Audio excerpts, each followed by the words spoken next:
Starting లో అయితే ఒక 5 years బ్యాక్ తీసుకునేదాన్ని. లిటరలీ చెప్పాలంటే ఏడ్చిన రోజులు కూడా ఉన్నాయి. ఎందుకు నన్ను ఇలా అంటున్నారు వీళ్ళంతా, నేను ఇట్లా కాదు కదా, ఎందుకు వీళ్ళకి నెగిటివ్ గా అర్థమవుతుంది, ఇవన్నీ నాకు నేను ఆలోచించుకొని తర్వాత ఏంటి అంటే నా ప్యాటర్న్ ఆఫ్ వర్క్ చేంజ్ చేసుకున్నాను. ఫస్ట్ అంటే నాకు ఫస్ట్ లో స్టార్టింగ్ లో ఎలా మాట్లాడాలి సోషల్ మీడియాలో తెలిసేది కాదు. ఇంట్లో ఎలా మాట్లాడతాం జనరల్ గా అట్లా మాట్లాడేసేదాన్ని. ఓహో ఇవి నా కరెక్షన్స్.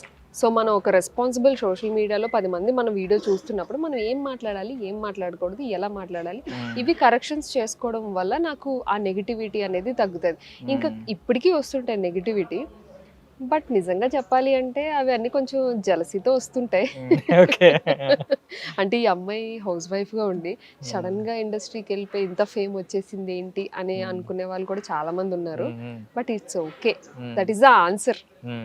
నేను ఆన్సర్ ఇచ్చాను అంతే. అలాగా మనం ఎక్స్ట్రాగా మనం టైప్ చేసి ఏమి వాళ్ళకి రిప్లై ఇవ్వాల్సిన అవసరం లేదు. మన వర్కే వాళ్ళ ఆన్సర్, మన ఆన్సర్. సూపర్. అండ్ మీరు చాలా మంచిగా మీరే చెప్పారు, చాలా బాగా కన్విన్స్ చేశాను, ఇంట్లో హ్యాపీగా మంచి ఇక్కడ లైఫ్ లీడ్ చేస్తున్నారు, అక్కడ మంచి హౌస్ వైఫ్ గా బ్యాలెన్స్ చేస్తున్నారు రెండు. బట్ ఏంటంటే తెలియకుండా ఒక మిస్కన్సెప్షన్ కొంతమందికి ఇంకా ఉంటది, ఈ గ్లామర్ ఫీల్డ్ కదా, ఇది కొంచెం కాస్టింగ్ కౌచులు ఉంటాయి, లేకపోతే ఏదో ఒకటి ఉంటాయి, ప్రలోభాలు ఉంటాయి, నెగిటివ్, ఇవన్నీ ఆలోచిస్తూ ఉంటారు. సో వాళ్ళకి మీరు ఏం క్లారిటీ ఇవ్వాలని అనుకుంటున్నారు?